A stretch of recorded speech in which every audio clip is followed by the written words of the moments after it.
mungkin mendengar suara kami, saya menyampaikan bahwasanya menjadi seorang penuntut ilmu tidak hanya sekedar menjadi sholih, tapi bagaimana kalian berikut serta dan berkontribusi sesuai dengan apa yang kalian potensinya diberikan oleh Allah.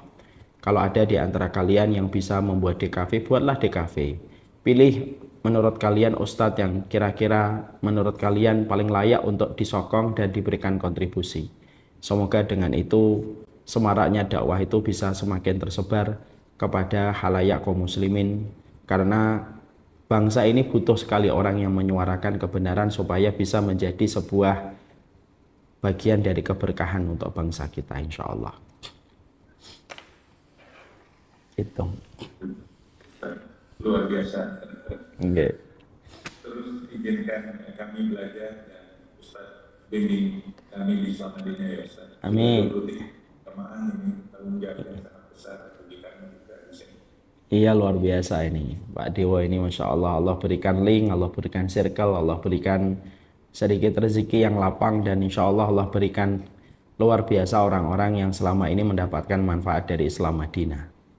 Semoga Allah jaga hati kita selalu dalam keikhlasan, dan semoga apa yang kita tanam adalah apa yang kita tuai kelak dalam kehidupan di pengadilan Allah.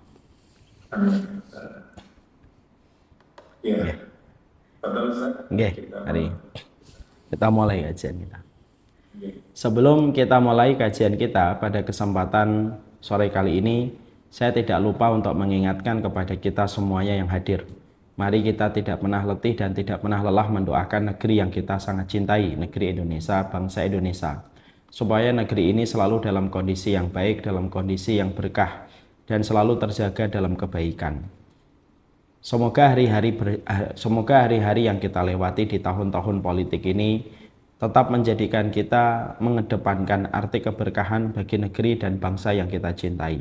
Semoga setiap pilihan yang kita berikan merupakan pilihan yang dihasilkan dari sebuah proses ketaatan kita, sholatnya kita, dan pemilihan yang panjang. Bukan milih secara instan, tapi kita memilih yang panjang berdasarkan petunjuk yang Allah berikan.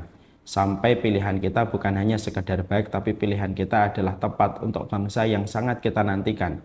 Bangsa ini bisa menjadi bangsa yang besar dan bangsa yang hebat. Dimulai dari kualitas kita memilih pemimpin kita. Semoga siapapun yang kita pilih, setelah kita istikharah yang panjang, setelah kita meminta petunjuk kepada Allah, kita tentunya memohon semoga pilihan yang kita berikan ini membawa keberkahan. Sembari kita tetap bersaudara di antara sesama anak bangsa, kita tetap saling bersaudara sesama anak umat manusia. Pemilu itu sekali di dalam 5 tahun, tetapi persaudaraan itu terus kita berikan dalam setiap harinya. Semoga kita senantiasa paham tentang masalah semacam ini, dan semoga Allah tetap menjaga persatuan dan keberkahan bangsa yang sangat kita cintai ini. Semoga Allah mengabulkan permohonan dan permintaan kebaikan kita untuk negeri yang kita dilahirkan di atasnya. Mari kita mulai kajian kita. Assalamualaikum warahmatullahi wabarakatuh. Innal hamdalillah wassalatu wassalamu ala Rasulillah wa ala alihi wa sahbihi wa man tabi'ahum bi ihsan ila yaumil qiyamah. Kepada seluruh para pengurus komunitas Islam Madinah yang semoga Allah senantiasa kuatkan di dalam komitmen menyebarkan manfaat dan menjadi tali simpul kebaikan bagi setiap orang yang berikut serta di dalamnya.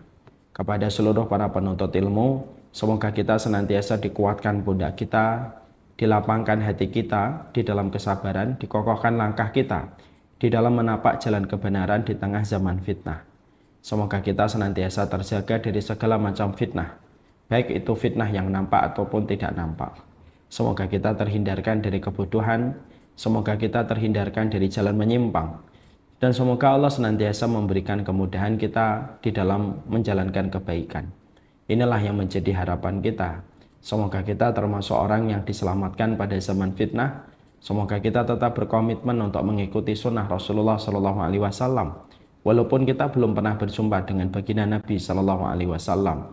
Karena orang yang komit terhadap sunnah, walaupun dia tidak pernah bertemu dengan Nabi, maka beratnya sunnah yang dia kerjakan menjadikan dia mendapatkan pahala yang besar di sisi Allah Subhanahu wa Ta'ala. Semoga Allah memberikan kekuatan itu di dalam perjalanan kehidupan kita. Alhamdulillah, tentunya senantiasa kita bersyukur kepada Allah atas apapun yang Allah berikan kepada kita. Siapapun yang merenungi setiap nikmat yang sudah Allah berikan kepada kita menjadikan kita gampang untuk bersyukur. Yang menjadikan kita susah bersyukur kalau nikmat yang kita hitung itu berdasarkan nikmat yang diperoleh orang lain, maka menjadikan kita tidak akan gampang untuk bersyukur pada apa yang kita dapatkan pada kehidupan kita. Tapi kalau kita bersyukur dengan apa yang sudah Allah berikan kepada kita, maka itulah yang menjadikan hati kita mudah untuk bersyukur kepada Allah atas semua yang Allah berikan pada kehidupan kita.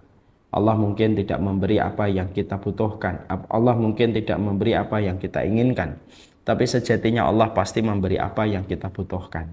Betapa kita beruntung memiliki Allah. Walaupun kita sering bermaksiat, tetapi Allah tetap sempurna memberikan kenikmatan.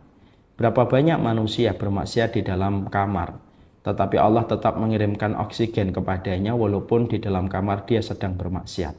Berapa banyak orang yang duduk di atas meja, dia mencuri uang rakyat dan akhirnya melakukan korupsi. Tapi Allah tetap sempurnakan minuman untuknya dan Allah sempurnakan nikmat untuknya ketika dia berjalan pada hari itu. Disitulah kita paham kalau Allah itu hanya memiliki sifat pemberi. Mungkin siapapun yang bermaksiat setelah mereka diberi, mereka langsung merasakan adab. Tapi ketika kita mendapati Allah bukan hanya memberi, Allah itu bukan hanya memiliki sifat Al-Wahhab, Allah itu memiliki sifat Ar-Rahman. Di samping Allah memiliki sifat Al-Wahhab, maka menjadikan kita sebagai manusia, walaupun manusia terkadang mengganti setiap nikmat dengan kemaksiatan, Allah tetap sayang dan tetap menunggu setiap dari kita untuk bertobat kepada Allah, untuk menunjukkan kepada kita betapa sempurnanya Allah ketika memberi nikmat kepada kita. Allah memberi nikmat kepada kita bukan berdasarkan ketaatan. Kalau Allah memberikan nikmat kepada kita berdasarkan ketaatan, betapa beratnya kita akan merasakan kenikmatan dalam hidup karena kita banyak sekali meninggalkan ketaatan. Allah tidak menahan nikmat itu karena dosa. Kalau Allah itu menahan nikmat karena dosa, berapa banyak kenikmatan yang Allah tahan dari kita karena dosa kita. Tapi Allah dengan sifatnya yang sempurna tetap memberikan nikmat kepada kita. Walaupun ketaatan sering kita tinggalkan, walaupun dosa sering kita terjang, sekali lagi menunjukkan betapa sempurnanya Allah ketika sudah memiliki sifat memberi nikmat kepada setiap hambanya dan setiap makhluknya. Semoga kita termasuk orang-orang yang betul-betul bersyukur kepada Allah atas nikmat yang Allah berikan. Merasakan betul hati kita, betapa beruntungnya hati kita memiliki Allah. Walaupun kita masih banyak kurangnya, walaupun kita masih memiliki banyak khilaf, di dalam perjalanan kita memberi makna pada setiap nikmat yang Allah berikan pada kehidupan kita. Semoga Allah tolong kita untuk bersyukur. Semoga Allah tolong kita untuk senantiasa kita berterima kasih. Semoga Allah tolong kita dan tuntun kita. Semoga kita mengganti setiap nikmat yang kita dapatkan dengan ketaatan yang kita lakukan pada perjalanan hidup kita. Kepada Allah kita bersyukur dan kepada Allah kita menggantungkan segala urusan kehidupan kita. Amin insyaallah. Ada sebuah kata yang layak menjadi sebuah perenungan. Siapapun yang membenci duit, siapapun yang membenci kemaksiatan, siapapun yang membenci kematian, maka dia terkena sebuah dosa yang besar. Siapapun yang takut pada kematian, maka itu merupakan bagian dari sebuah kewajaran fitrah. Tapi siapapun yang mencintai kematian, maka dia mendapatkan keutamaan ketika Allah akan senang berjumpa dengannya. Ini merupakan sebuah kata yang memberikan kepada kita perenungan sangat dalam sekali. Disitulah kita paham manusia di dalam kehidupan ini ketika memandang kematian, kalau kita sederhanakan, manusia memandang kematian itu ya ada tiga ini. Ada yang mereka benci pada kematian karena terlalu nikmatnya dia hidup dengan kenikmatan yang dia pakai untuk maksiat dan dosa. Maka mereka menjadi orang yang sangat membenci kematian karena kematian itu akan memotong jalur kenikmatan yang sudah dia dapatkan dalam perjalanan hidup. Ada yang kedua, ada orang yang mereka memandang kematian dengan ketakutan. Takut karena dia melihat seluruh hidupnya yang telah dilewati dengan maksiat. Melihat hidupnya yang telah dilewati dengan dosa. Akhirnya dia takut pada kematian karena khawatir dosa itu akan menumpuknya pada kehidupan di akhirat dan menjadikan dia celaka. Orang yang benci, orang yang takut pada kematian itu wajar. Karena setiap dari kita manusia, ketika mengingat dosa, ketika mengingat maksiat, pasti kita khawatir kalau dosa itu akan menyebabkan kita belum bisa beramal lebih banyak dan belum bisa bertobat lebih serius, tapi kita sudah keburu meninggal dunia. Dan akhirnya kita khawatir terhadap kematian, dan itu fitrah. Dia tidak dosa, tetapi juga tidak memiliki keutamaan berlebihan. Orang yang paling baik itu kelompok yang ketiga, yaitu adalah mereka yang senang dengan kematian. Mereka mencintai kematian karena mereka tahu kematian itu bukanlah sekedar gundukan tanah di dalam area kuburan. Tapi mereka memberi makna bahwasanya kematian itu merupakan gerbang. Dia merupakan pintu yang akan mempertemukan dirinya dengan Allah.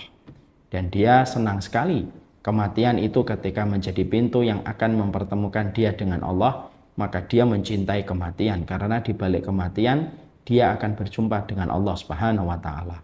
Allah pun lebih senang berjumpa dengannya sebagaimana hamba itu senang berjumpa dengan Allah walaupun melewati kematian, dan dia mencintai kematian bukan karena kematiannya, tapi karena sesungguhnya di balik kematian ada sebuah pertemuan dengan Allah. Itulah yang dimaksudkan dari perkataan Rasulullah, faman ahabba liqa Allah ahabba liqa'ahu. Faman kariha liqa Allah karihallahu liqa'ahu. Makanya dikatakan barang siapa mereka yang mencintai berjumpa dengan Allah, Allah lebih senang berjumpa dengannya nanti. Tapi siapapun yang dia benci berjumpa dengan Allah, Allah lebih benci berjumpa dengan dirinya nanti ketika dia mati, ketika dia tidak suka berjumpa dengan Allah melalui kematian. Inilah yang menjadikan kita paham bagaimana kita meracik seluruh ilmu, seluruh informasi untuk kita konsumsikan kepada hati kita, supaya hati kita itu minimal ketika dulunya kita takut sama kematian, lalu kita belajar menerima kematian dan menjadi step by step kita mencintai kematian. Karena apa? Racikan-racikan yang didapatkan dari ilmu yang menerangkan tentang kematian semakin menjadikan kita ingin untuk mencintai kematian, karena kematian itu bukan akhir segalanya. Kematian itu merupakan awal dari sebuah perjalanan. Dan kalau kita sikapi kematian dengan kesadaran, kita sikapi kematian dengan ilmu yang matang, maka menjadikan kita semakin tahu betapa rindunya orang yang beriman kepada kematian, karena di balik kematian ada sebuah kehidupan yang panjang. Berulang-ulang saya sering menyampaikan kepada kita semuanya, kita tidak akan pernah menemukan sensasi kebahagiaan kalau orang sudah mencintai kehidupan di balik kematian. Dan orang itu akan selalu berada di dalam kondisi kesengsaraan kalau dia mencintai kehidupan di balik kehidupan yang sempit. Nah, inilah yang menjadikan kita paham sekali, mencintai kematian itu sebuah keutamaan. Mencintai kematian itu menjadikan Allah mencintai pertemuan dengan kita. Tetapi mencintai kematian itu bukan sesuatu yang sifatnya instan, bukan sesuatu yang didapatkan begitu saja, tapi harus diusahakan. Harus ada step by step yang harus dikerjakan dan dilakukan sampai kita mampu mencintai kematian dengan seluruh ilmu yang telah membantu kita mengenali tentang kematian itu. Nah, inilah yang menjadikan kita membahas kitab At-Tadhkirah. Kitab ini membahas tentang perjalanan ilmu yang menjelaskan tentang semua hakikat kematian, dari proses hidupnya, dari proses menjelang matinya, dari proses matinya, sampai proses nanti menuju kepada kehidupan akhirat. Supaya kita ketika semakin memahami tentang kehidupan setelah kematian, maka kita pun tahu kematian itu adalah sebuah awal dari perjalanan panjang pada kehidupan di akhirat. Maka itulah yang menjadikan kita sekali lagi mengatakan, membenci kematian dosa besar. Takut pada kematian, kewajiban yang fitrah. Mencintai kematian itu anugerah besar. Karena di balik orang yang mencintai kematian, ada sebuah pertemuan yang Allah cintai bertemu dengan orang itu ketika orang itu mencintai kematian. Ketika dia paham, di balik kematian adalah jembatan yang berjumpa dengan Allah. Kita akan melanjutkan perjalanan kita untuk membahas tentang bagaimana tentang hari kiamat. Tentunya nama-nama hari kiamat ini mendapatkan porsi penjabaran dan penjelasan cukup panjang yang disampaikan oleh Imam Al-Qurtubi. Kita bahas satu persatu setidaknya supaya kita memahami hakikat hari kematian itu apa saja, supaya tidak terlalu minimalis kita memahami kematian, bahwasanya kematian itu, bahwasanya hari kiamat itu hari ditiupkan sangkakala oleh malaikat Israfil. Itu merupakan pemahaman terlalu minimalis, dan tentunya tidak boleh kita hanya menggunakan pemahaman itu terus-menerus dan tidak bertambah referensi kita. Kemarin kita telah membahas bahwasanya setidaknya ada 3 pembahasan pada pertemuan kita yang sebelumnya. Sesungguhnya hari kematian itu disebut dengan hari kiamat itu disebut dengan Yaumul Azifah, yaitu adalah hari yang begitu dekat. Bahwasanya tidak dikatakan bahwasanya kiamat itu dekat oleh Allah di dalam sifatnya yang Allah sampaikan, supaya setiap manusia selalu mempersiapkan setiap waktu, setiap saatnya untuk mempersiapkan dan menghadapi hari kiamat ketika datang. Kalau ada yang mengatakan, Ustadz, bukankah kiamat masih panjang? Kiamat itu dekat. Bukankah kematian kita merupakan kiamat kecil? Faida mata, kalau seseorang itu meninggal dunia, qamat kiamatuhu, maka telah datang kiamatnya.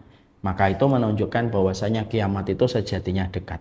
Supaya kita tidak bersantai-santai, supaya kita segera mengambil amalan-amalan terbaik ketika kita memahami bahwasanya Allah menjelaskan tentang hari kiamat itu merupakan hari yang dekat. Ini sudah kita sampaikan.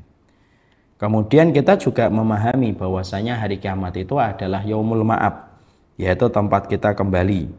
Bahwasanya ini merupakan tempat kembalinya setiap manusia dan setiap makhluk. Tidak ada yang tidak kembali. Siapapun makhluk, bagaimanapun kondisi matinya, bagaimanapun keadaannya ketika dia mati, maka dia tetap kembali kepada Allah. Tidak ada makhluk yang mengalami kecelakaan, naudzubillah min dzalik, dengan segala kondisi yang mengerikan dan mengenaskan. Dia pun akan kembali kepada Allah, karena hari kiamat merupakan hari yang Allah jadikan hari itu menjadi tempat kembali setiap manusia, dan tidak ada satupun manusia yang luput ketinggalan lalu tidak dibangkitkan pada waktu hari kiamat telah ditegakkan oleh Allah. Karena ketika ada manusia sampai luput dalam pengadilan dan tempat kembalinya kepada Allah, berarti menunjukkan Allah tidak sempurna, dan Allah mustahil tidak sempurna dalam setiap sifat yang Allah telah tetapkan, salah satunya perkara besar tentang kaitannya pada urusan kehidupan hari kiamat. Kemudian kita telah mempelajari Yaumul Qadha. Sekarang mari kita mempelajari bahwasanya hari kiamat itu disebut pula dengan Yaumul Wazni. Bahwasanya hari kiamat itu disebut oleh Allah dengan hari Al-Wazn. Al-Wazn adalah hari timbangan. Karena ini merupakan sebuah hari besar. Bahwasanya pada hari kiamat, maka Allah itu akan menegakkan sebuah makhluk yang bernama mizan. Mizan itu merupakan timbangan, di mana fungsi dari benda ini atau makhluk ini yang diciptakan oleh Allah untuk menimbang seluruh amalan manusia yang pernah dia lakukan di sepanjang hidupnya. Tentunya mizan ini merupakan sebuah ketetapan dari sebuah perkara gaib pada waktu bahwasanya perkara mizan itu termasuk salah satu perkara yang ada pada keimanan pada hari akhir. Bahwasanya salah satu konsekuensi iman kepada hari akhir adalah mengimani adanya mizan pada kehidupan manusia. Mungkin ada di antara kita yang bertanya, kenapa sih di pengadilan Allah kita ini tetap harus ditimbang, Ustadz, amalan kita, kitab kita, ataupun orangnya yang ditimbang? Kenapa tetap ada timbangan yang Allah tegakkan pada waktu hari kiamat? Bukankah ketika manusia sudah melewati hisab, sudahlah cukup ketika semua amalan manusia itu sudah dihamparkan oleh Allah, diperlihatkan oleh Allah, lalu menjadi pertanyaan yang Allah tujukan kepada orang itu, kenapa masih ada mizan? Maka dijawab oleh Syekh Utsaimin, tidaklah mizan masuk dalam perkara iman kepada hari akhir.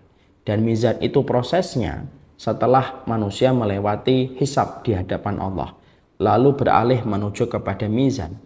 Maka mizan itu tetap diselenggarakan oleh Allah, tetap digelar oleh Allah untuk memberi kepada kita sebuah makna bahwasanya semua manusia itu akan diadili seadil-adilnya sampai ketika mereka melakukan apapun setelah mereka dihisab oleh Allah, itu pun tetap ditimbang supaya tidak ada manusia yang terzalimi pada hari itu. Itu yang kita harus paham. Kita tentunya paham sekali. Kalau kita membeli sesuatu, ketika kita membeli barang, maka biasanya ketika kita sudah bisa memperkirakan barang ini kira-kira beratnya berapa. Tapi kenapa kita masih tetap harus timbang? Karena kita ingin betul-betul meyakinkan bahwasanya ukuran benda yang kita akan beli sesuai dengan timbangan yang kita inginkan. Timbangan itu ada di pasar, timbangan itu ada di toko, timbangan itu ada di tempat-tempat quality control, supaya memastikan bahwasanya benda yang kita timbang sesuai dengan keterangan yang tertera di dalamnya. Itu sama dengan mizan. Mizan itu diletakkan oleh Allah karena sesungguhnya Allah yang meletakkan mizan supaya tidak ada satupun makhluk ketika mereka disidang oleh Allah, lalu mereka merasa terdolimi karena ada satu amalan yang belum dihitung, karena ada satu amalan yang belum dihisap, ada amalan yang belum mendapatkan balasannya, supaya setiap manusia betul-betul sempurna mengimaninya dan tidak ada lagi tuduhan yang diarahkan kepada Allah. Ketika manusia diadili dengan seadil-adilnya, dengan pembagian, dengan penetapan mizan yang Allah letakkan dalam kehidupan setiap manusia. Apakah orang kafir termasuk juga di mizan? Apakah orang kafir juga harus ditimbang, Ustaz? Bukankah mereka sudah jelas pasti menuju ke neraka? Ketika Allah menyampaikan kepada kita di dalam surat Al-Bayyinah, Innal ladzina kafaru min ahlil kitab wal musyrikin fi nari jahannama khalidina fiha. Sesungguhnya orang-orang ahlul kitab dan orang-orang musyrik, mereka berada di dalam neraka dan mereka kekal di dalamnya. Apakah setiap orang kafir yang mereka sudah dinas bagaimana mereka itu berada di dalam neraka, mereka juga harus tetap melewati mizan? Jawabannya iya. Orang kafir pun, walaupun mereka sudah dinas, sudah dikabarkan dan ditetapkan, kalau mereka membawa kekafiran, kalau mereka membawa kesyirikan sampai mati, maka mereka berada di dalam neraka, tetapi mereka tetap melewati mizan. Kenapa mereka orang kafir tetap melewati mizan? Supaya tidak ada alasan dan celah bagi orang kafir untuk menuduh Allah tidak adil pada kehidupan mereka. Dan itulah hikmahnya kenapa mizan itu diletakkan dan kenapa hari kiamat itu disebut dengan Yaumul Wazni. Karena sesungguhnya tidak ada satu hari di mana Allah memperlihatkan mizan makhluk yang Allah ciptakan kecuali pada hari kiamat. Hari ini mizan berada pada satu tempat. Tidak ada yang tahu kecuali hanyalah Allah Subhanahu wa taala. Makanya Allah lalu menyampaikan kepada kita di dalam surat Al-Anbiya ayat yang 47, wa nadha'ul mawazinul qista liyaumil qiyamah fala tudlamu nafsum syai'an wa in kana misqala habbatin min khardalin ataina biha wa kafa bina hasibin. Allah mengatakan, dan kami tegakkan timbangan yang adil pada waktu hari kiamat sehingga tidak ada satupun orang yang dirugikan walaupun amalannya sedikit. Jika amalannya hanya seberat biji dzarrah sekalipun, pasti kami akan mendatangkan pahalanya. Dan cukuplah kami pembuat perhitungan. Masya Allah ya. Dibuka surat Al-Anbiya 47. Pada surat Al-Anbiya 47, kita mendapati betul, Masya Allah ya, bahwasanya Allah itu sering sekali menyampaikan kepada kita di dalam Al-Quran. Barang siapa amalan kalian walaupun seberat biji dzarrah sekalipun, pasti kami akan berikan pahala. Ini menunjukkan kepada kita bahwasanya Allah itu betul-betul maha berterima kasih. Allah itu asy-syakur. Ya, Allah itu asy-syakur. Sehingga tidak ada satu kebaikan yang dilakukan manusia kalau dia telah beramal walaupun hanya seberat biji dzarrah kecuali akan diberikan pahala. Dan ini tidak ada yang bisa menghargai eksistensi apa yang dilakukan manusia kecuali adalah Allah. Makanya maaf ya, kalau kita mengharapkan eksistensi kita dari manusia biasanya sering kecewa. Tapi kalau kita menyadari bahwasanya eksistensi kita tidak ada yang bisa memberikan respect dari apa yang kita lakukan secara maksimal, kecuali adalah yang memberikan respect itu dan memberikan balasan yang terbaik itu Allah. Walaupun kebaikan itu hanya seberat biji dzarrah. Karena apa? Tidak setiap orang bisa menerima kebaikan yang kita lakukan. Kecuali Allah. Semua kebaikanmu, walaupun hanya seberat biji dzarrah sekalipun, diterima sama Allah dan diganti oleh Allah ketika diletakkan di atas mizan. Kita ya, saya ambilkan sebuah contoh gampang. Kita kalau pergi, lalu melewati perempatan jalan. Ada polisi cepek. Walaupun namanya cepek, jangan pernah berani memberikan cepekan kepada tukang cepekan di perempatan jalan. Kalau kita biasanya memberi cepekan, betul-betul uang 100 yang kita kasih hari ini, maka tentunya yang diberi itu biasanya tidak suka. Dia biasanya marah, mungkin dia akan ngambil lalu akan melempar, mungkin akan membuat bodi mobil kita dirusak. Karena apa? Memberi cuma 100. Manusia itu biasanya menghargai sebuah pemberian ketika pemberian itu sesuai dengan apa yang dia ekspektasikan. Tapi Allah menyampaikan di dalam surat Al-Anbiya ayat 47 sampai Allah ulang kembali di dalam surat Al-Zalzalah, "Fama ya'mal mithqala dzarratin khairan yarah, wa may ya'mal mithqala dzarratin syarran yarah." Kebaikanmu walaupun hanya seberat biji atom, tetap Allah akan perlihatkan dan diberikan ganti, sebagaimana keburukan pun sama. Itu memberi arti kepada kita bahwasanya Masya Allah ya. Berarti kalau kita beramal kepada Allah, amalan kita kepada Allah tidak ada satupun yang terlewatkan. Dan tidak ada yang memiliki timbangan untuk mengukur amalan kita, walaupun kecil, kecuali timbangan yang dimiliki oleh Allah yang disebut dengan mizan. Makanya Allah memulai pada surat Al-Anbiya yang tadi kita baca, wa nadha'ul mizana bil qist wa nadha'ul mawazin al qist liyaumil qiyamah. Kami letakkan mizan dengan adil pada waktu hari kiamat. Mizannya Allah, bahwasanya mizannya Allah kalau dipakai untuk menimbang langit dan bumi, maka dia tetap lebih lapang mizan itu. Itu menunjukkan mizan itu besar sekali. Jadi kalaulah bumi, langit, artinya bumi dan langit, lalu diletakkan pada mizan dan timbangan yang Allah tegakkan pada waktu hari kiamat, diletakkan pada satu sisi timbangan itu, maka sesungguhnya timbangan itu lebih lapang daripada dunia dan langit yang diletakkan di sisi timbangan mizan yang Allah tegakkan pada waktu hari kiamat. Untuk menunjukkan keagungan mizan yang Allah gelar pada waktu hari kiamat. Tapi istimewanya, biasanya kalau timbangan besar, dia tidak punya ukuran untuk menimbang ukuran benda yang ringan.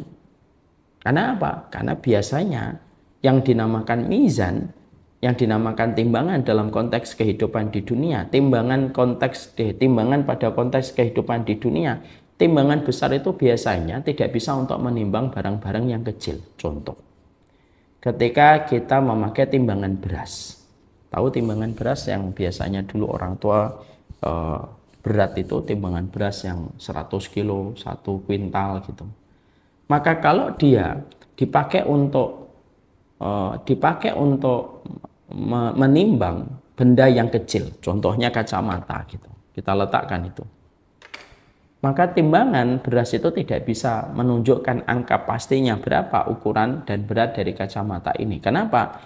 Karena kacamata itu memiliki timbangan sendiri yang tidak sama dengan timbangan beras yang biasanya memiliki berat di atas 100 kilo.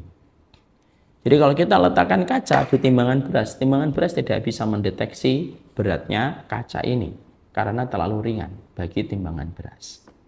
Tapi dahsyatnya mizannya Allah, dikatakan para ulama, timbangannya Allah itu seberat luas dunia dan seisinya. Lalu langit kalau ditimbang, maka lebih luas mizan yang Allah miliki. Tapi dahsyatnya, kalaupun ada amalan manusia seberat biji atom loh. Seberat biji atom ketika diletakkan di mizan, mizan tetap bisa untuk menghitung kalkulasi secara detail dan tepat dan tidak ada yang meleset. Itulah timbangannya Allah. Untuk menjadikan kita semakin mengagungkan perkara hari kiamat. Maka disitulah kita akhirnya mendapati hari kiamat itu hari pengadilan. Hari kiamat itu pun hari Allah meletakkan mizan, Allah meletakkan timbangan. Ketika setiap amal manusia yang menjadi objek dari mizan itu akan ditimbang oleh Allah supaya menyempurnakan keadilan Allah dan tidak ada satupun orang yang bisa menuduh Allah tidak adil pada waktu hari kiamat. Makanya maaf ya. Tidak ada perkataan penduduk neraka. Ketika manusia di dalam neraka lalu berkata, ya Allah ini tidak adil bagiku. Tidak ada. Pernah kita membaca satu ayat atau satu hadis teriakan penduduk neraka ketika mereka sedang berada di dalam keruknya jahanam, lalu mereka berkata, ya Allah ini tidak adil, ya Allah harusnya saya tidak mendapatkan ini. Tidak ada perkataan itu. Allah tidak pernah mengatakan itu dalam Quran, Rasulullah juga tidak pernah mengatakan itu di dalam hadis. Ini memberi arti bahwasanya ketika tidak ada manusia yang mereka berteriak tentang kecurangan, ya karena memang Allah betul-betul meletakkan semua kehidupan. Pengadilan Allah itu begitu detail, begitu adil, dan tidak ada satupun yang terzalimi pada hari itu. Dan itulah salah satu fungsinya. Kenapa mizan tetap ditegakkan? Kenapa mizan tetap ada setelah adanya proses hisab? Supaya manusia pada hari itu, mereka betul-betul sadar. Mereka semua mendapatkan keadilan dan tidak ada yang mendapatkan kezaliman. Maka setelah kita mengetahui mizan itu seberat apa dan bagaimana istimewanya mizan sampai disebut hari kiamat dengan kata yaumul wazni, maka kita mungkin ada yang bertanya, yang ditimbang nanti apa Ustaz? Maka kalau kita membuka di dalam kitab Aqidah Salimah, akidah yang lurus, kita akan mendapati bahwasanya ada tiga pendapat. Ada tiga pendapat yang menguraikan tentang sebuah jawaban. Yang ditimbang itu apa? Apakah yang ditimbang orangnya? Apakah yang ditimbang itu adalah amalnya? Ataukah yang ditimbang adalah kitabnya? Atau yang lainnya? Maka yang pertama dikatakan bahwasanya yang ditimbang itu adalah amalnya. Jadi manusia dengan amalnya itu nanti akan berubah menjadi sebuah benda yang memiliki berat. Salatmu memiliki berat, puasamu memiliki berat dan memiliki masa berat, sedekahmu memiliki masa berat, sholat tahajudmu memiliki masa berat. Maka ketika semua amal itu pernah dilakukan manusia, lalu dikonversi menjadi sebuah sesuatu yang memiliki masa berat, maka amalannya itulah yang ditimbang dan manusia tidak ikut ditimbang. Ini pendapat yang pertama. Maka kita mendapati di dalam beberapa hadis, salah satunya dikatakan oleh Imam Ibnu Hajar Al-Asqalani, ma min syai'in athqalu fil mizan illa husnul khuluq. Sesungguhnya tidak ada perkara yang paling berat dan memiliki masa berat yang sangat berat ketika ditimbang kecuali akhlak yang mulia. Jadi akhlak yang mulia itu kalau sudah dilakukan manusia, lalu sampai pada hari kiamat dikonversi menjadi benda, dia memiliki masa berat yang sangat berat sekali. Sampai akhirnya mizan itu betul-betul menanggung beratnya amal tersebut. Itulah yang disebut dengan akhlak al-khuluq al-hasan, yaitu akhlak yang mulia. Tentunya kalau kita mungkin bertanya, akhlak yang mulia itu apa sih Ustadz? Imam Ibnu Rajab itu berkata ada tiga. Kaful adha, jangan nyakitin orang. Ihtimalul adha, sabar kalau ditolimi. Yang ketiga, ihtimalul adha, badrul adha. Yang ketiga, badrul adha. Badrul adha itu memberikan manfaat sebanyak mungkin kepada setiap makhluk. Tiga itu akhlak. Itu yang paling berat ketika ditimbang. Ya. Jadi itu yang paling berat ketika ditimbang. Ibnu Qudamah mendatangkan dalil lagi, yaitu ada tiga perkara yang nanti ditimbang dan perkara itu akan memberatkan mizan. Hampir-hampir mizan tidak kuat untuk memikul pahala dan masa berat dari tiga amal ini. Apa itu? Tiga pahala yang memiliki masa berat yang sangat kuat sampai mizan hampir tidak kuat untuk memikul dan menanggungnya. Kata Ibnu Qudamah, salah satu amal la tuzanu bihil mizan. Sesungguhnya ada tiga amal yang ketika ditaruh di dalam mizan yang seberat dan lebih luas daripada langit dan bumi, ternyata kalau tiga amal ini diletakkan di atasnya, maka hampir-hampir mizan itu menjadi ambruk karena beratnya menanggung masa berat dari tiga amal. Apa tiga amal itu? Satu, pahala ketika di bulan Ramadan diterima sama Allah. Itu kalau ditimbang di dalam mizan itu berat sekali. Mizan itu menanggung beratnya masa dari amalan yang diterima di bulan Ramadan. Ya kan? Makanya kita mendapatkan dalam hadis qudsi yang menjadi dalil yang disampaikan oleh Ibnu Qudamah, was-shaumu li wa ana ajzi bihi. Puasa itu untukku, akulah yang mengganti puasa itu secara langsung. Aku yang menggantinya secara langsung, kata Allah. Berarti menunjukkan bahwasanya apapun amal, kalau yang memberikan pahalanya langsung Allah, yang memberitahukan dan menginformasikan, berarti amal itu berat. Sampai Allah sendiri yang turun tangan memberikan pahala pada amal itu. Yang kedua, kata Ibnu Qudamah, yaitu adalah memaafkan. Makanya di dalam surat Asy-Syu'ara Allah menyampaikan, faman afa wa aslaha fa ajruhu 'ala Allah. Siapapun yang terzalimi lalu dia memaafkan dan tetap berbuat baik setelah dia terzalimi, tetap berbuat baik, fa ajruhu 'ala Allah. Maka pahalanya langsung diberikan oleh Allah secara langsung, cash oleh Allah, dan tidak dikurangi dan tidak diwakilkan kepada para malaikat. Jadi kalau ada di antara ibu dan bapak disakiti, lalu tetap kita maafkan, lalu tetap berbuat baik kepada mereka seakan-akan kita tidak pernah tersakiti, maka ibu dan bapak mendapatkan pahala yang besar. Pahala itu diberikan langsung oleh Allah, dan ketika pahala itu ditimbang di dalam mizan, hampir mizan tidak kuat memikulnya dan menahannya. Yang ketiga, yaitu kata Ibnu Qudamah, yang menjadi berat itu adalah pahala orang yang bersabar. Makanya Allah menyampaikan dalam surat Az-Zumar ayat yang ke-10, innama yuwaffas sabiruna ajruhum bighairi hisab. Pahalanya orang yang bersabar itu pahalanya tiada batas. Artinya ketika ditaruh di dalam mizan itu terus bertambah terus. Berat masa beratnya itu terus bertambah. Sehingga hampir-hampir mizan tidak kuat untuk memikulnya. Pastikan Bapak dan Ibu memiliki tiga ini sebelum kita pulang nanti menuju kepada Allah. Siapapun yang menyakitimu, maafin dan tetap berbuat baik. Maksimal di bulan Ramadan, tinggal 85 hari lagi kita masuk ke bulan Ramadan kembali, kalau tidak salah.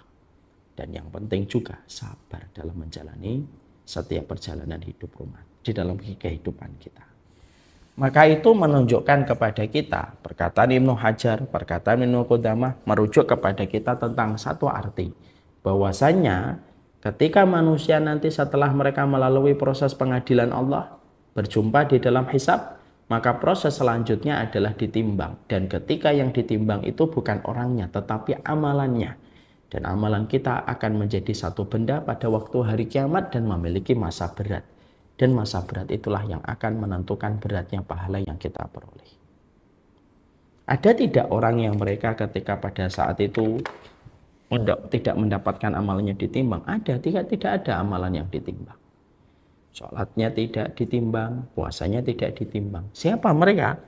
Mereka-mereka yang ketika mereka itulah ketika di dunia mereka beramal, niat mereka bukan karena Allah, maka tidak ada satupun amal. Tidak ada satupun amal.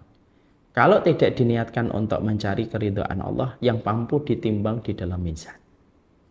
Ya, kalau dalam satu ilustrasi, dia akan kebingungan. Mana sholatnya, mana puasanya, mana sedekahnya. Sudah tidak ada. Karena ketika dia melakukan itu semuanya, dia melakukan karena dunia.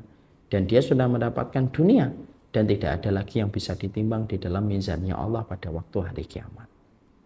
Itulah yang dimaksudkan oleh Allah di dalam surat Hud 15 dan 16. Allah berfirman, A'udzubillahi minasyaitonirrajim. Ya. Di dalam surat di dalam ayat yang 16 itu apa itu? Surat Hud itu. Man kana yuridud dunya wa zinataha nuwaffi ilaihim a'malahum fiha wa hum fiha la yubkhasun. Ulaika alladziina laysa lahum fil akhirati illan nar wa habita ma sana'u fiha wa batilum ma kanu ya'malun. Makanya Allah menyampaikan untuk menjadi sebuah peringatan untuk kita. Siapapun yang beramal untuk dunia, hati-hati. Mungkin kita mendapatkan dunia, tapi tidak lagi tersisa pada kehidupan di pengadilan Allah di dalam timbangannya. Allah menyampaikan di dalam surat Hud 15 dan 16. Barang siapa manusia tidak ada yang diinginkan kecuali adalah untuk dunia, kami berikan dunia untuknya. Kami berikan dunia untuknya. Kami sempurnakan dan tidak sama sekali dikurangi. Sesuai dengan niat yang dia inginkan. Tapi ulaika alladzi laisa lahum fil akhirati illan nar. Tapi nanti di akhirat tidak mendapatkan apapun kecuali neraka. Sia-sia apa yang mereka lakukan, batal atas apa yang mereka usahakan. Artinya Sholatnya, puasanya, sedekahnya, hajinya, umrohnya.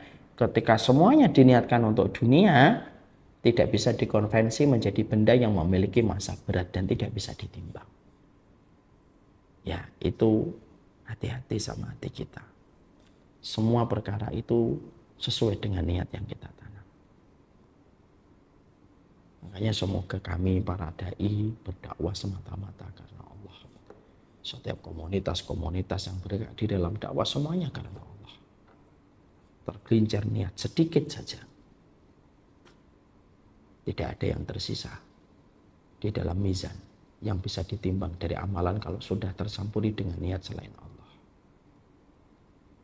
Yang paling berat dalam perjalanan dakwah, sudah ratusan kali saya menyampaikan, yang paling berat dalam perjalanan dakwah bukan menghafalkan dalilnya, bukan menghafalkan hadisnya, tapi yang paling berat dalam perjalanan dakwah itu adalah menghadirkan hati ikhlas karena Allah kita beramal, supaya amal itu bisa menjadi benda yang memiliki massa berat ketika ditimbang di dalam mizannya Allah. Itulah yang kita harapkan dan kita doa. Semoga Allah jaga amalan terbaik kita. Ada pendapat yang kedua, bahwasanya yang ditimbang bukan amalnya, tapi manusia dan amalnya jadi satu. Yang ditimbang dan yang diletakkan itu adalah manusianya. Maka yang menunjukkan itu sebagaimana dalam sebuah riwayat Muslim, ya, dikatakan oleh Rasulullah, innahu la yu'tar rajulu al-adhimu as-saminu yaumal qiyamati la yazinu indallah janaha ba'udatin. Lalu Nabi membaca sebuah ayat di dalam salah satu ayat surat Al-Kahfi 105, fala nuqimu lahum yaumal qiyamati wazna. Dikatakan sesungguhnya pada hari kiamat ada seorang laki-laki, ya, dia memiliki postur yang gede, gemuk sekali. Ya, maka sesungguhnya dia gemuknya luar biasa. Sebagian riwayat mengatakan gemuknya sebagaimana gajah. Tapi ketika dia ditimbang oleh Allah, maka beratnya tidak lebih dari seekor nyamuk. Lalu Nabi membacakan salah satu ayat di dalam surat Al-Kahfi 105. Dan kami tidak mengadakan satu penilaian bagi amalan manusia pada hari kiamat itu.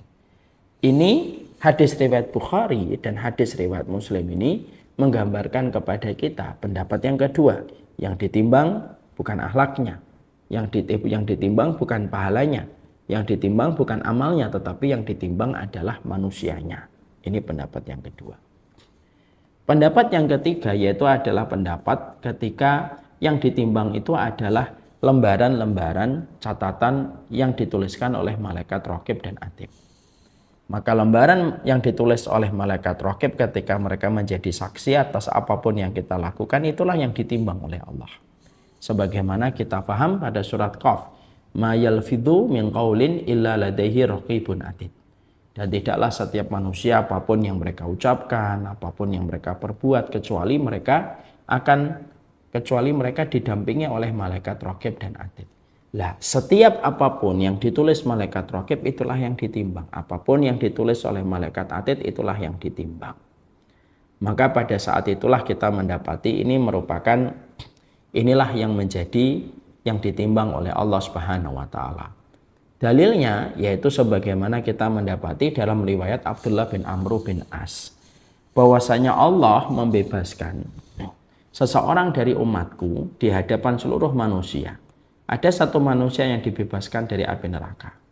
Dibentangkanlah itu catatan dosanya, catatan dosa miliknya.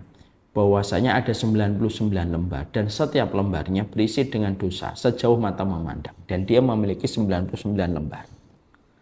Ya, jadi ada manusia nih, timbangannya nih, kamu memiliki 99 lembaran dan satu lembarannya berisi dengan dosa dan kemaksiatan sepanjang mata. Ya. Maka ketika Allah sudah memperlihatkan 99 lembaran yang telah dituliskan oleh malaikat raqib dan atid atas semua dosa yang telah dilakukan, Allah berfirman kepada orang itu, ada enggak yang kamu ingkari dari setiap tulisan malaikat ini terhadap apa yang kamu perbuat dalam kehidupan? Maka orang itu menjawab, tidak wahai Allah. Apakah engkau memiliki udzur, alasan? Tidak ya Allah.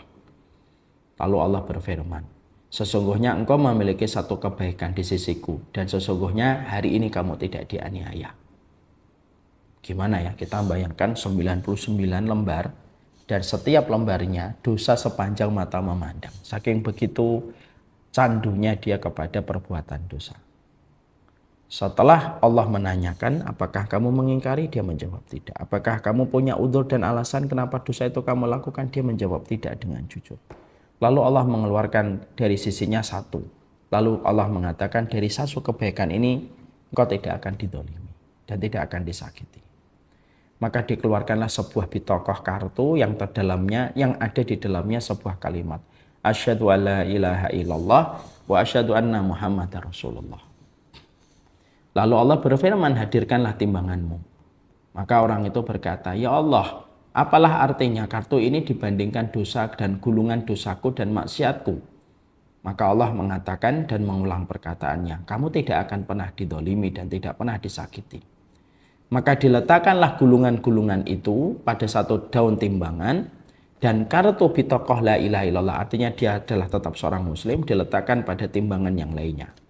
Maka ketika diletakkan bitokoh la ilaha illallah, maka sisi timbangan itu yang ada bitokoh la ilaha illallah lebih berat daripada 99 lembaran dosa dan kemaksiatan yang dia telah lakukan sepanjang hidupnya.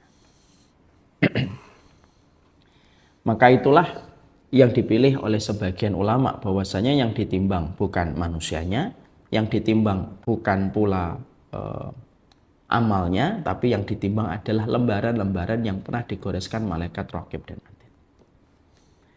Maka sesungguhnya ketika kita mendapati ada 3 pendapat ini, yang menarik adalah ketika kita membaca tulisannya dari Syekh Utsaimin. Syekh Utsaimin menyimpulkan bahwasanya 3 pendapat itu tidak saling bertentangan. Ya. Maka sesungguhnya secara umum bahwasanya yang ditimbang itu adalah amal perbuatannya. Tapi ada pula orang yang nanti ditimbang orangnya. Sebagaimana pula ada yang ditimbang bagaimana lembaran-lembaran amal yang telah dilakukan. Artinya itu teknisnya tergantung sama Allah. Jadi nanti ada orang yang memang ditimbang lembarannya, ada orang yang ditimbang orangnya, ada orang yang ditimbang dengan amal perbuatannya. Dan itu hanya Allah yang memiliki kehendak atas apa yang Allah pilih. Bagi kita menghadapi perbedaan para ulama tentang apa yang ditimbang pada waktu mizan ditegakkan oleh Allah, bagi kita tidak usah merepotkan apa yang menjadi pilihan kita, karena 3-tiganya pendapatnya benar. Dan bisa jadi kita mengambil pendapatnya Syekh Utsaimin, bahwasanya memang ada yang ditimbang orangnya, ada yang ditimbang amal perbuatannya, ada yang ditimbang lembarannya. Maka yang terpenting bagi kita adalah mempersiapkan semoga setiap amal perbuatan yang kita lakukan layak naik untuk ditimbang. Itu yang paling penting. Yang paling penting itu layak untuk ditimbang. Ya. Dan itulah yang menjadikan kita faham. Pelajaran tentang mizan yang kita gelar pada pelajaran kita hari ini, sekaligus pula memberi kepada kita sebuah pelajaran dan sebuah hikmah besar. Apa itu? Kita ini harus betul-betul memberikan yang terbaik pada amal kita, supaya amal yang terbaik itu adalah amal yang paling layak untuk ditimbang. Ya. Allah tidak menerima yang biasa, Allah tidak menerima yang recehan, Allah menerima yang terbaik. Maka pastikan bahwasanya amal kita itu menjadi amal yang layak diterima sama Allah. Karena kalau amal itu sudah diterima sama Allah, tidak ada perusaknya amal itu, walaupun amal itu hanya seberat biji darah, tetap diterima sama Allah. Maka memastikan amal itu ikhlas, memastikan amal itu mengikuti ajaran Rasulullah, dan memastikan amal itu dilakukan orang yang beriman itu penting. Supaya apa? Memastikan amal perbuatan kita naik podium untuk bisa ditimbang oleh Allah. Karena ada amal yang tidak akan pernah ditimbang. Amal itu apa? Ketika 3 syarat ini sudah tidak dimiliki. Tidak dilakukan oleh orang yang ikhlas, ya, tidak mutaba'ah dan tidak mengikuti aturan Rasulullah, ataupun kebaikan itu dilakukan sama mereka yang tidak beriman kepada Allah dan Rasul. Kalau ada di antara amal yang sudah tidak memiliki 3 syarat ini, dia tidak akan pernah menjadi hari timbangan. Karena apa? Yang ditimbang adalah dosa-dosanya. Amal perbuatannya, ketika disertai dengan riya, disertai dengan niatan duniawi, tidak ditimbang dalam mizan kebaikan, tetapi ditimbang di dalam mizan keburukan. Naudzubillah min dzalik. Makanya memastikan gimana sih dakwah saya ini nanti ditimbang oleh Allah. Memastikan kita kumpul nih hari ini pada waktu hari Ahad ini ditimbang. Kita memastikan ya Allah amalan saya ketika saya ngaji hari ini semoga ditimbang oleh Allah. Ini memastikan amalan kita ditimbang itu penting. Dan bagaimana prosedur untuk memastikan amalan kita ditimbang? Pegang 3 hal. Pastikan amal itu karena Allah. Sudah, jangan karena dunia ya Allah, jangan karena manusia. Yang kedua, pastikan bahwasanya apa yang kita lakukan memiliki kekuatan dan referensi dalil yang jelas. Dan yang ketiga, memastikan bahwasanya kita beriman dan tidak kufur, tidak murtad, tidak keluar dari agama Allah. Kalau 3 syarat ini diterima, maka amal itu akan ditimbang. Walaupun hanya seberat biji darah, tetap diterima sama Allah. Dan tetap mendapatkan ganti dari Allah. Dan gantinya Allah itu selalu lebih besar dari apa yang kita lakukan. Karena berdagang dengan Allah itu perdagangan yang tidak pernah merugi. Ya.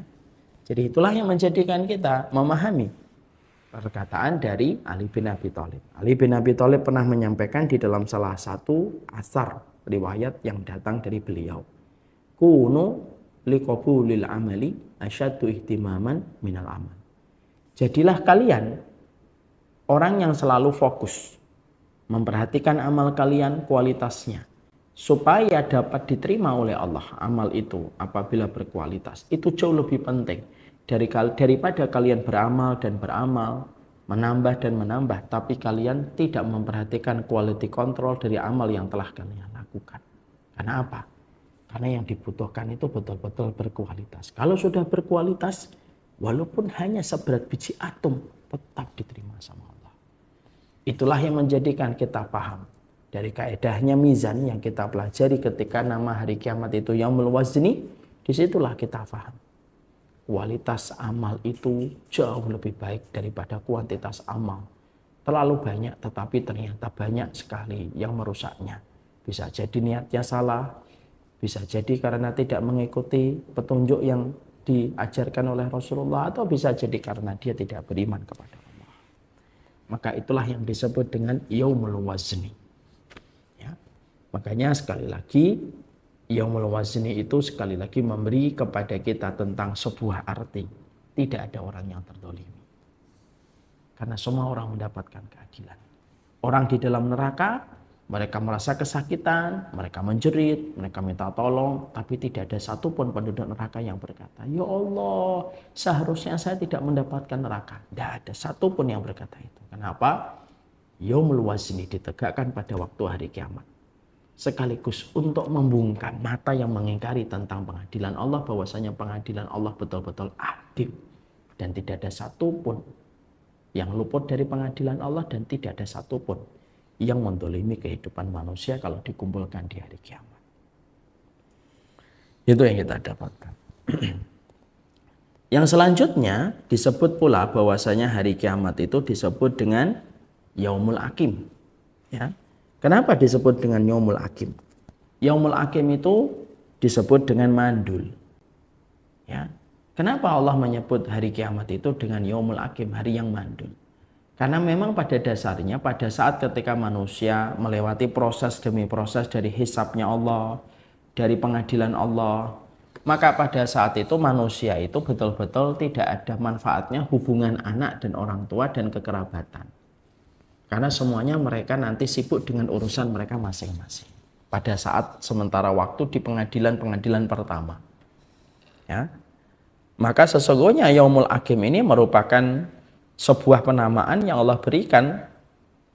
Karena seakan-akan manusia itu pada hari itu seakan-akan tidak lagi ada manfaatnya punya banyak anak. Tidak ada lagi manfaatnya koneksi, tidak ada lagi manfaatnya ordal, orang dalam. Tidak ada lagi manfaatnya kita memiliki link.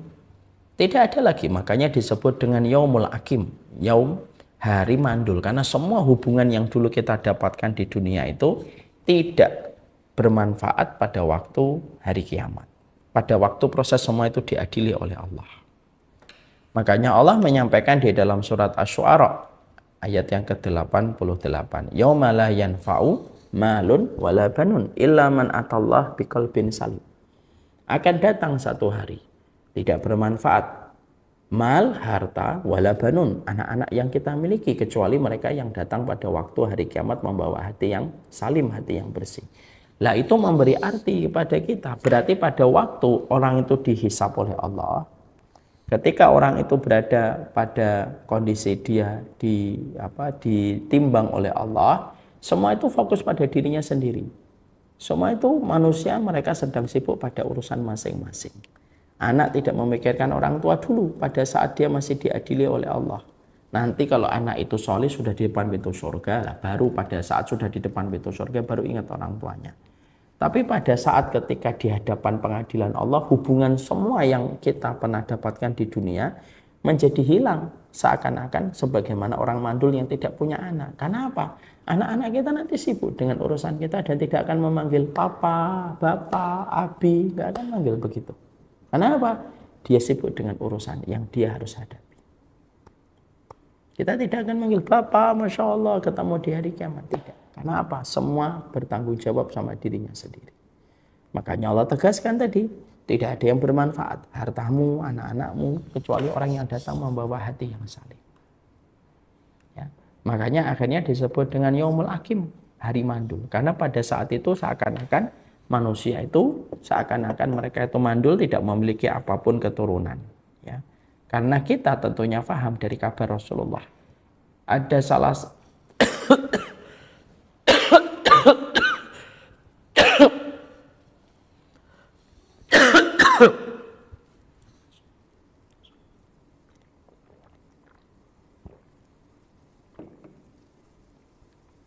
makanya ada kabar dari Rasulullah SAW.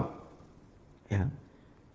Ada 3 posisi ketika manusia pada 3 posisi itu la yadhkuru ahadun ahadan. Tidak ada satupun yang ingat kecuali dia mengingat dirinya sendiri.